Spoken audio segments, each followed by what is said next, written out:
Bulletin के आगाज में आपको बताएं कि आईएमएफ ने पाकिस्तान के साथ स्टाफ लेवल मुआहिदा कर लिया। पाकिस्तान और आईएमएफ के दरमियान असूली तौर पर मामला तय पा गए। $3 अरब स्टाफ लेवल मुआहिदा करने का ऐलान कर दिया गया है। माहिर मईशत खुर्रम शहजाद हमारे साथ मौजूद है। खुर्रम साहब, ईद का दूसरा रोज़ है, एक अच्छी खबर है पाकिस्तानी मईशत के हवाले से। इस हवाले से साथ साथ ये भी हमें आगाह कीजिएगा, क्या इसके बाद मजीद कुछ टैक्सेस में भी इजाफा किया जाएगा? अब देखें, अभी तक तो इस तरह की बात नहीं है, वो तो डिपेंड करेगा। इसमें 3 रिव्यूज है बेसिकली, जिसकी बिना पे जो है आपको हर रिव्यू के बाद जो है फंडिंग मिलेगी।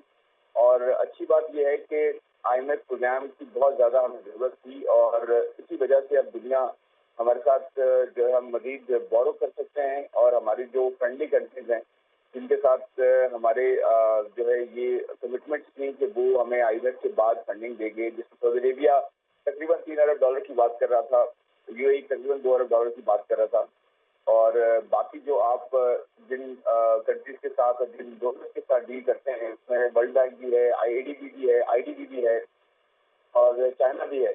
तो मेरे ख्याल में इस कॉन्टेक्स्ट में अच्छी डेवलपमेंट है कि हमें अब फंडिंग जो है आना शुरू होगी। डॉलर की कीमत थोड़ी सी इम्प्रूव नीचे आ सकती है इनफैक्ट हमारी कंट्री में। उसके साथ साथ जो है ओवरऑल जो इन्फ्लेशन है उसमें थोड़ी सी कमी हो सकती है आगे जाते हुए, अगर इंटरनेशनली जो है प्राइसेस नीचे आती हैं और लोकली जो है क्रॉप थोड़ी बेहतर आने की तवक्को है। तो मेरे ख्याल में ओवरऑल अच्छी डेवलपमेंट है। लेकिन टैक्सेस से जहाँ तक बात है और जहाँ तक इन्फ्लेशन की बात है, वो तो जब रिव्यूज होंगे उसके बाद पता चलेगा कि हमने अपने टारगेट कितने पूरे किए और हमें और कितने पूरे करने हैं। डेफिनेटली उसका तो एक खर्चा रहेगा। ठीक है खुर्रम साहब, एक पॉइंट अगर मैं एक आम पाकिस्तानी के तौर पर ये जानना चाहूँ कि जो एक और आईएमएफ प्रोग्राम है पाकिस्तान वो मुकम्मल करने में नाकाम ठहरा है यहाँ पर, और उसके बाद ये एक नया जो है ये 9 माह के लिए जो ये माहिदा हुआ है, इस हवाले से जो है अब स्टैंड बाय अरेंजमेंट हुआ है, तो क्या जो माहिदा मुकम्मल नहीं कर सके उसका क्या इम्पैक्ट पड़ता है इकोनॉमी के ऊपर? देखिए, माहिदा मुकम्मल नहीं किया तो डेफिनेटली वो एक अच्छी चीज नहीं है। आपने एक प्रोग्राम, मैं कहूँगा उसको, कि आपने पूरा करना था, प्रोग्राम वो पूरा नहीं किया और उसके ऊपर वजूहत बहुत ज्यादा है, हम उसको बहुत ज्यादा क्रिटिसाइज कर भी चुके हैं, वो रिपीट नहीं होना चाहिए। अब यहाँ पे इम्पोर्टेंट बात क्या है, वो ये है कि अब जो नया माहिदा हुआ है उसको पूरा करना है और इन 6 से 9 महीनों में चाहे कोई भी गवर्नमेंट हो, केयर गवर्नमेंट हो, ये हो या उसके बाद आने वाली गवर्नमेंट हो, वो उसने इस माहिदे को पूरा करना है। उसके दौरान बहुत सारी चीजें करनी है, जिसमें अपने कर्जों को दोबारा से देखना है कि अपने कर्जे अपने कहाँ किसको कब कब देने हैं, क्योंकि कर्जों का ही इशू मेन है जिसकी वजह से हम फंस गए हैं। तो कर्जों को किस तरह से रिस्ट्रक्चर करना है, बेहतर करना है। श्रीलंका करने जा रहा है इसी वीकेंड पे, अपने जो है वो अपने कर्जों को दोबारा से अपने जिनसे उन्होंने कर्जे लिए हैं उनके साथ बैठ के डील कर रहा है। तो हमें भी ये करना है और आईएमएफ प्रोग्राम के अंदर रह कर करना है। और फिर दूसरा जो सबसे बड़ा इशू जो हमें नहीं कर पाए, जो भी गवर्नमेंट आती है वो नहीं करती, वो ये कि अपने खर्चों को कम करें। ठीक है खुर्रम शहजाद साहब, अब साथ ही रहेगा डॉक्टर अब्दुल सुलहरी, माहिर मईशत हमारे साथ मौजूद है। सर, बहुत शुक्रिया आपके वक्त का। आईएमएफ के साथ बिलाखिर मुआहिदा तय पा चुका है, आईएमएफ की जानिब से एक क्लियरेंस सर्टिफिकेट पाकिस्तान को मिल गया है। जी बिल्कुल, एक ट्रांजिटरी मुआहदा जो है ये तय पा गया है। अब एक नया प्रोग्राम स्टार्ट हो रहा होगा, मिड जुलाई से एक्सपेक्टेड है ये, जो कि 9 महीने चलेगा और उसमें गलती की गुंजाइश जो है वो बिल्कुल ना होने के बराबर है, क्योंकि जो छोटे ड्यूरेशन के जो प्रोग्राम होते हैं उसकी मॉनिटरिंग भी उतनी स्ट्रिक्ट हो रही होती है। तो इसमें कोई भी अनटारगेटेड सब्सिडी, कोई अनटारगेटेड टैक्स एग्जम्पशन या मार्केट में एक्सचेंज रेट को मनूवर करना या इंटरेस्ट रेट जो है जहाँ पे जरूरत हो उसको बढ़ने से रोकना, इस तरह की कोई भी चीज जो है ये इस मुआहदे को टॉपल कर देगी।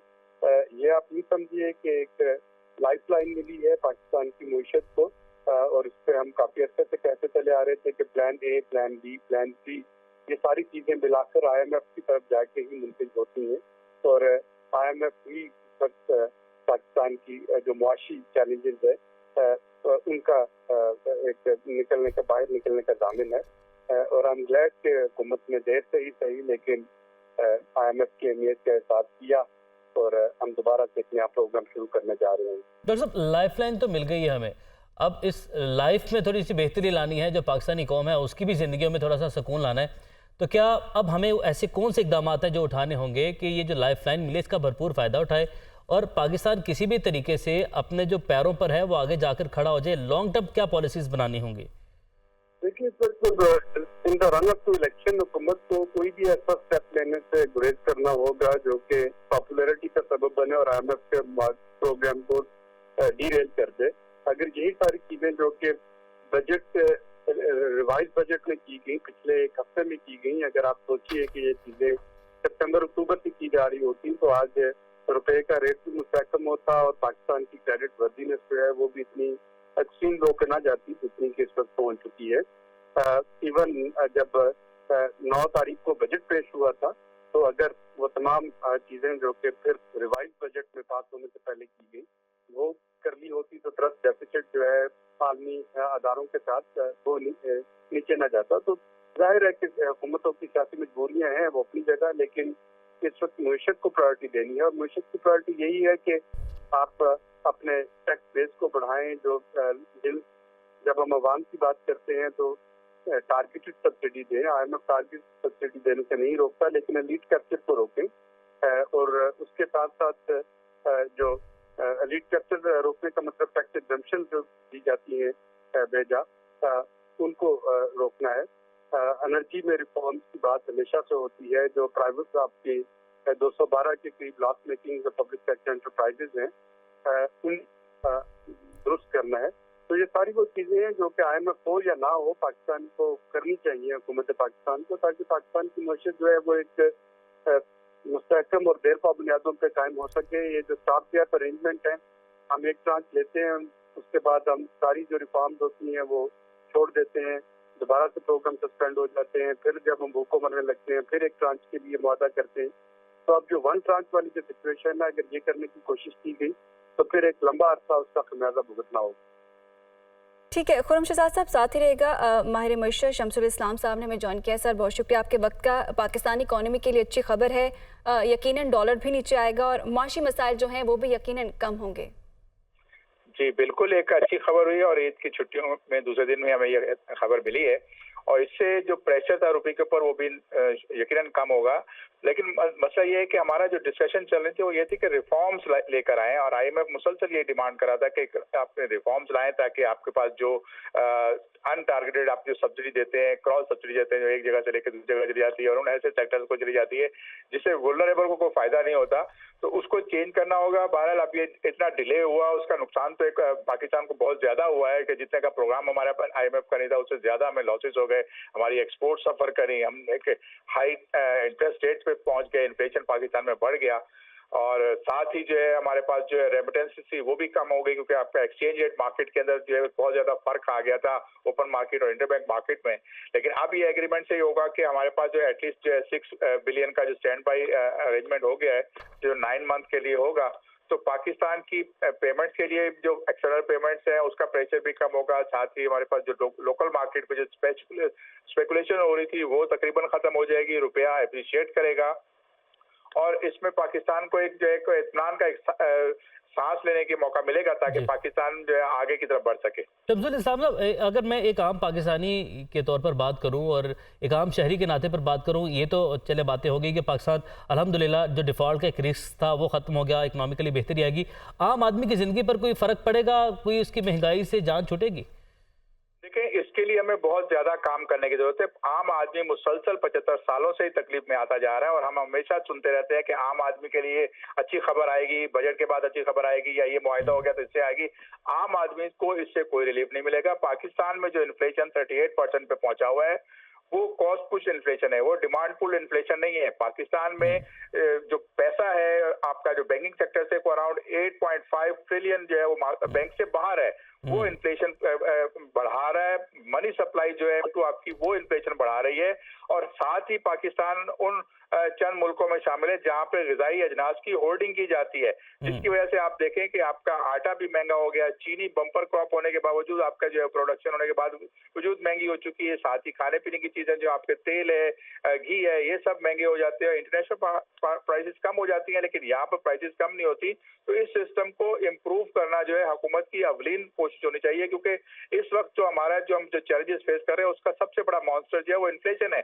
उसमें तो हुकूमत कहीं भी कामयाब होती हुई नजर नहीं आई और अभी तक इन्फ्लेशन जो आप जो बताया गया है बजट में कि 21% पे हम ले आएंगे, 29% से कम करके, वो भी नहीं होगा, क्योंकि हमारे पास जो बजट के जो टारगेट्स हैं टैक्स के अचीव करने के लिए, वो एक ही टूल होगा, और वो है इन्फ्लेशन। हुकूमत इन्फ्लेशन के जरिए टैक्स अपना रेवेन्यू बढ़ाती है और जी। उसको जो है सीरियसली एड्रेस नहीं करती। जो हमारे पास जो एक पैरेलल इकोनॉमी है वो बड़ी स्ट्रांग हो चुकी है, उसके जी। ऊपर हमें देखना पड़ेगा और पैसा वापस बैंकिंग सेक्टर में लाना होगा। पैसा वापस आप बहुत बैंकिंग सारी- सेक्टर में लाना होगा। शमसुल इस्लाम साहब साथ ही रहेगा। खुर्रम साहब, आपके जाने बढ़ते हैं और अगेन यही जो पॉइंट है, यही जो नुक्ता है कि अब ऐसे कौन से इकदाम हैं जो हुकूमत को फौरी तौर पर उठाने चाहिए जिससे आम आदमी की ज़िंदगी में भी कुछ रिलीफ आ सके? देखिए, आम आदमी की जिंदगी में रिलीफ जो है, मेरा नहीं ख्याल अगले एक साल या एक साल से ज्यादा ये बड़ा पेनफुल पॉइंट है।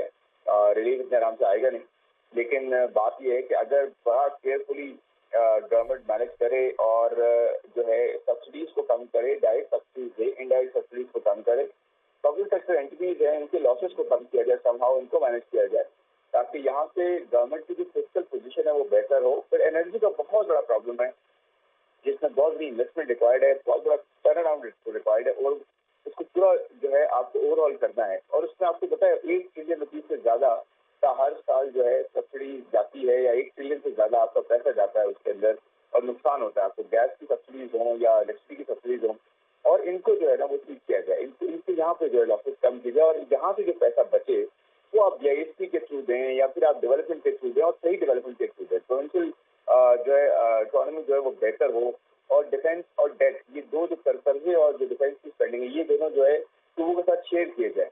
और इसके साथ साथ जो है पेंशन के रिफॉर्म्स किए जाएं, जिसके अंदर जो है सिविलियन जो हमारे इदारे हैं और उनके जो एम्प्लॉइज हैं उनको समहाउ जो है एफिशिएंट किया जाए, कम किया जाए, लीन किया जाए गवर्नमेंट को। गवर्नमेंट से खुद से रिफॉर्म शुरू होते हैं, अपने आप को गवर्नमेंट को कम करना है। तो ये सब चीजें अगर होती हैं तो फिर आपको लॉन्ग टर्म में जाके फायदे हो सकते हैं। आप ये ना एक्सपेक्ट करें कि आईएमएफ के प्रोग्राम के बाद अगले दिन आपको जो है वो एक आम आदमी को रिलीफ मिलेगा। रिलीफ नहीं मिलेगा, क्योंकि गवर्नमेंट की मिसमैनेजमेंट बहुत रही है डिफरेंट गवर्नमेंट की ओवर द पीरियड। और अब आगे आते हुए भी जो है आपको बहुत ही सेंसिटिव स्टांस रखना है, क्योंकि अभी इलेक्शंस हैं और उससे पहले हर गवर्नमेंट जो है वो अटेम्प्ट होती है कि वो खर्चे ज्यादा करे और एक आम आदमी को डायरेक्ट सब्सिडी दे, जिसकी वजह से कर्जे मजीद बढ़ सकते हैं। खुर्रम साहब, हमने माजी में भी देखा है कि जो मुआहदे हैं वो जो सियासी तब्दीलियाँ हैं उसका शिकार हुए हैं, और आगे जो पाकिस्तान का टाइम है वो इलेक्शन टाइम है। तो ये यकीनी बनाना ज़ाहिर है बहुत ज़रूरी है कि जो रिव्यू होंगे, जायज़ा रिव्यू होंगे, उसमें पाकिस्तान तमाम जो अहदाफ हैं उनको मुकम्मल करे। इस चीज़ को कैसे यकीनी बनाया जा सकता है? देखिए, यही वाली बात है कि जो आपने यहाँ पे बजट दिया है, इस बजट में आपने टैक्स टारगेट 9.2 से ऊपर करके 9.4 पे आप ले गए हैं, और आपने ये भी किया है कि पेट्रोलियम लेवी को बढ़ा के 50 रुपए से 60 रुपए तक ले जाने की बात की है। इससे महंगाई में इजाफा एक्सपेक्टेड है, क्योंकि इससे जो पेट्रोल की कीमतें ऊपर जाएंगी। लेकिन एक अच्छी चीज क्या होगी दूसरी तरफ, कि रुपये जो है वो हो सकता है थोड़ा गेन करे, 10 से 15 रुपए डॉलर के अगेंस्ट गेन करे और डॉलर नीचे आए। उसकी वजह से महंगाई में थोड़ी सी आपको कमी मिले और इम्पोर्ट्स खुलेंगी। इम्पोर्ट्स जब आना शुरू होंगी, जब आपके पास शॉर्टेज कम होगी लोकल मार्केट में, इम्पोर्ट्स ओपन होने की वजह से एक तरफ से फंडिंग आएगी, दूसरी तरफ से इम्पोर्ट्स खुलेंगी, तीसरी तरफ से आपको एक्सेस मिलेगी, सप्लाई मिलेगी, तो थोड़ी सी महंगाई में कमी आ सकती है। गवर्नमेंट को ये करना है कि गवर्नमेंट को ये मेक श्योर करना है कि मार्केट में जो सप्लाई आ रही है किसी भी प्रोडक्ट की, चाहे मेडिसिन हो, फूड हो, एनर्जी की प्रोडक्ट्स हो, वो सही आए और कोई उसको प्रॉफिटेरिंग ना तो कर सके। दूसरी बात है कि टैक्सेस को किस तरह से कहाँ से पूरा करना है।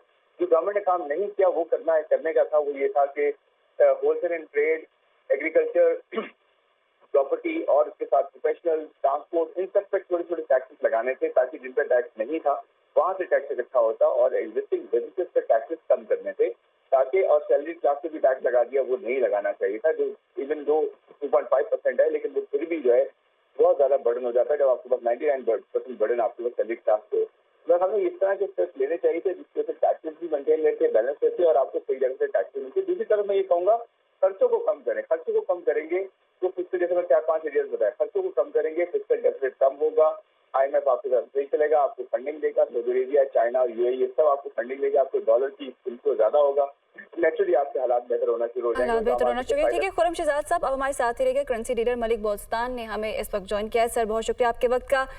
हर एक आम शहरी का एक ही सवाल है इस डील के बाद कि क्या डॉलर नीचे आएगा, महंगाई जो है वो कम होगी? मैं समझता हूँ सबसे पहले तो मैं पूरी कौम की तरफ से शहबाज शरीफ साहब को और हुकूमत को मुबारकबाद पेश करता हूँ, जिन्होंने ये मायदा किया है और स्टाफ लेवल पे मंजूरी की है। और मैं समझता हूँ ये पूरी दुनिया की और पाकिस्तान की उम्मीदें थी और पाकिस्तानी हाजियों से हमने रिक्वेस्ट भी की, दुआ करें, अल्लाह ने ये दुआ कबूल की। तो ये एक बंद दरवाज़ा था जो खुल गया। इसमें सिर्फ IMF को प्रोग्राम ही नहीं, स्टैंड बाई, इसके साथ $6 अरब जो वर्ल्ड बैंक, एशिया तरक्की बैंक है, वो मिल जाएंगे। $23 अरब की सरमाकारी जो 2 ममालिक पाकिस्तान में MOU साइन की, वो हो जाएंगे। तो $112 अरब का जो स्पेशल कौंसल बनाई गई है फेडरेशन की, वो हमारे रास्ते खुल जाएंगे। तो ये सिर्फ एक नाम होता है, IMF को मोहर होती है ग्रीन सिग्नल की कि हाँ भाई पाकिस्तान इस काबिल है कि जी जहाँ सरमायाकारी की जाए। तो इससे पाकिस्तानी रुपया मजबूत होगा और पाकिस्तानी जो इंशाल्लाह। आपने देखा पहली इसकी जब उम्मीद थी कि पाकिस्तान हुकूमत ने तमाम माहिदे काली और शहबाज शरीफ ने पेरिस में तमाम दोस्तों को इस्तेमाल करते हुए इंटरवीन कर की दरख्वास्त की और वो रंग लाई उनकी मेहनत। और जो ये बड़ी खुशाइंद बात है जी। आप हमारे साथ ही रेगा बोस्तान साहब। इरफान इकबाल शेख सदर FPCCI ने भी हमें ज्वाइन किया। इरफान साहब बहुत शुक्रिया आपके कीमती वक्त के लिए, ईद मुबारक आपको भी। और इसके साथ साथ एक अच्छी खबर जो आई है इसके हवाले से हम जिक्र कर रहे हैं, तस्करा कर रहे हैं। तो chamber of commerce and industry का बड़ा अहम किरदार होता है सर। अब इससे आप क्या समझते हैं, हमारा जो कारोबारी तबका है वो पाकिस्तान की एक्सपोर्ट भी हमें बढ़ानी होगी, लेकिन एक हम ये ताज़ा हवा का जो झोंका है हमें वो मिल गया जो हमें चाहिए था। जी, एक्चुअली मसला ये है कि पिछले 1 साल 4 माह से जो अनसर्टेनिटी के गहरे बादल छाए हुए थे, जिसकी वजह से फ्लाइट ऑफ कैपिटल हो रहा था, जिसकी वजह से ट्रस्ट डेफिसिट हो गया होता बिजनेसमैनों का, अब वो बहाल होना शुरू हो जाएगा। और देखिए ये जिसकी वजह से हमारी एक्टिविटीज में कमी आनी शुरू हो गई थी और लग रहा था कि अगर इस तरह से इस अनसर्टेनिटी में हम रहे तो चीजें और मुश्किल होती जाएंगी। ये अल्लाह का शुक्र है कि मैं समझता हूँ कि सबसे shortest way to control your crisis was IMF। हालांकि I personally don't like IMF के जब भी आप प्राइस प्रोग्राम देखेंगे तो हम कभी भी अपने पीक पे नहीं गए, हम हमेशा 4.2 4.3 तक हम मैक्सिमम गए और विदाउट IMF प्रोग्राम हम तकरीबन 6 को टच किया हमने।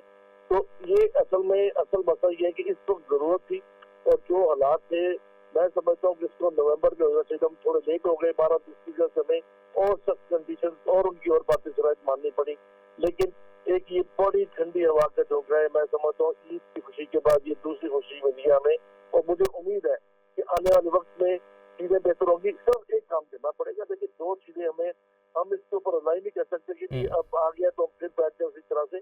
हमें अपने ऑस्टेरिटी मेजर्स देने पड़ेंगे हर सूरत, नंबर 1। नंबर 2, हमें अपने जो हमारा जो है क्या नाम है इंडस्ट्रियलाइजेशन, उसके ऊपर फोकस करना पड़ेगा, तभी एक्सपोर्ट बढ़ेगी, तभी आपकी इम्पोर्ट सब्सिडी होगी और तभी आपकी जॉब क्रिएशन होगी।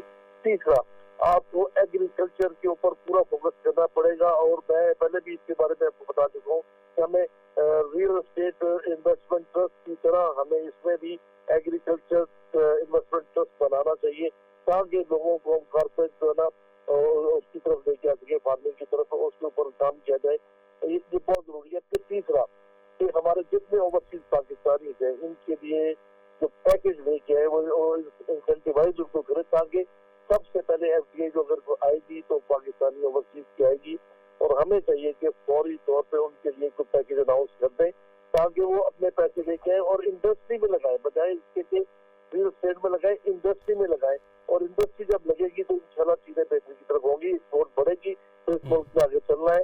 और ये सारे मामला इस तरह में एक हवा का कुछ झोंका है। मैं समझता हूँ IMF सर्टिफिकेशन करता है, आपको सर्टिफाइड कर दिया उन्होंने और ये इसके बाद आपको वर्ल्ड बैंक से भी, आपको एशियन वर्ल्ड बैंक से भी, पेरिस क्लब से भी, दोस्त ममालिक से भी, सबकी तरफ से आपको अब इमदाद आनी शुरू हो जाएगी और इंशाल्लाह जो हमारा वो जो बैड क्राइसिस जो बुरा वक्त था उससे हम निकलेंगे। बट हमें आगे लॉन्ग टर्म प्लानिंग करनी है। इंशाल्लाह इस बुरे वक्त से निकल आएंगे। इरफान इकबाल साहब अब साथ ही रहेगा। अली नवाज साहब ने हमें ज्वाइन किया। सर बहुत शुक्रिया आपके वक्त का। IMF के साथ मुआहिदा हो गया है, पाकिस्तान की इकॉनमी के लिए कितनी अच्छी खबर है और हमारे कारोबारी तबके के लिए कितनी खुशाइंद बात है ये।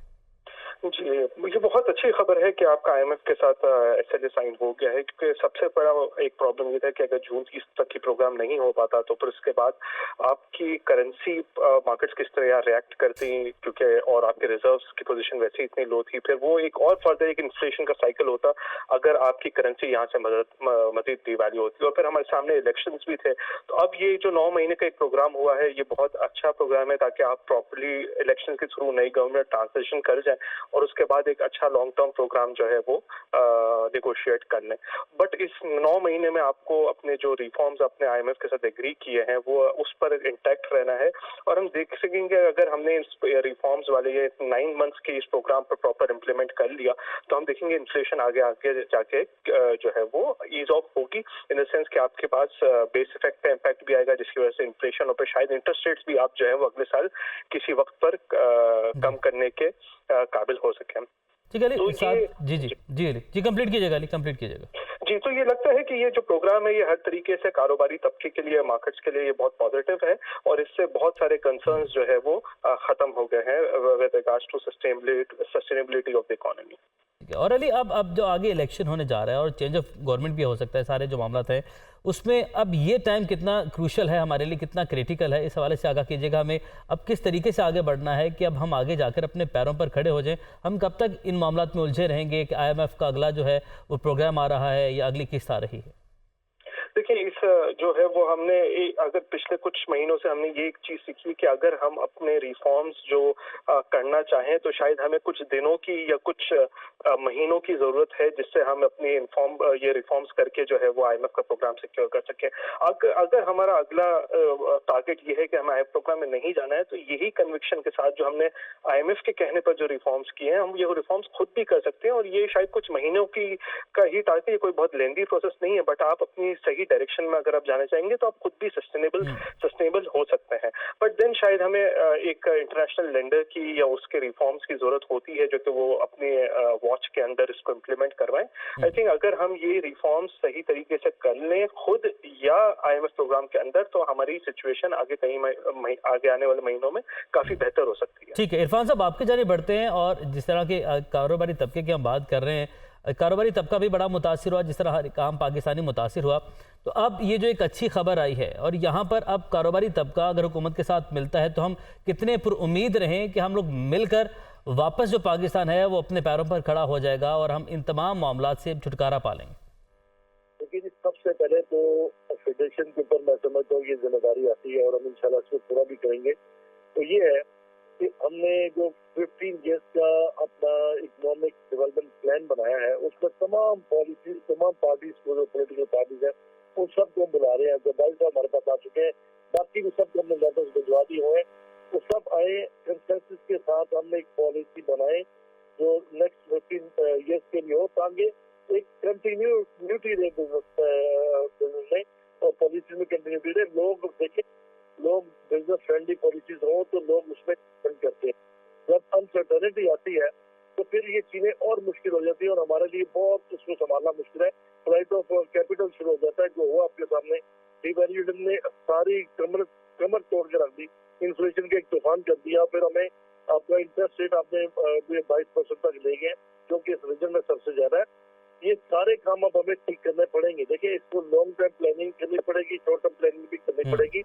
ये अब वक्त की जरूरत है और इस मुल्क की बदकिस्मती है कि हम इसके ऊपर अगर हम इसको ना सही तरीके से कर सके तो इंशाल्लाह फेडरेशन ऑफ पाकिस्तान हमने पॉलिसीज के ऊपर हमने इसके ऊपर भी IMF के ऊपर भी हमने एक अपना रिसर्च पेपर तैयार कर दिया कि IMF के वजह से हम कभी भी जो वाइस प्रोग्राम नहीं है, हम कभी पीक पे नहीं पहुंचे, बल्कि हमारी थोड़ी सी डिक्लाइन ही हुई है इकोनॉमी, हमारी ग्रोथ। और अब ये देखें कि हम IMF के प्रोग्राम लेकिन 4.2 4.3 तक गए हूँ, बगैर उसके हम तकरीबन 6% तक भी टच किया है। तो ये सारे अब लॉन्ग टर्म हमें प्लान करने पड़ेंगे, सारे लॉन्ग टर्म प्लान अब हमें करने पड़ेंगे। इरफान इकबाल शेख साहब हमारे साथ मौजूद थे, भाई अहम नकात आपने उठाए हैं। इसके अलावा खुर्रम शहजाद हमारे साथ मौजूद थे, अली नवाज हमारे साथ मौजूद थे।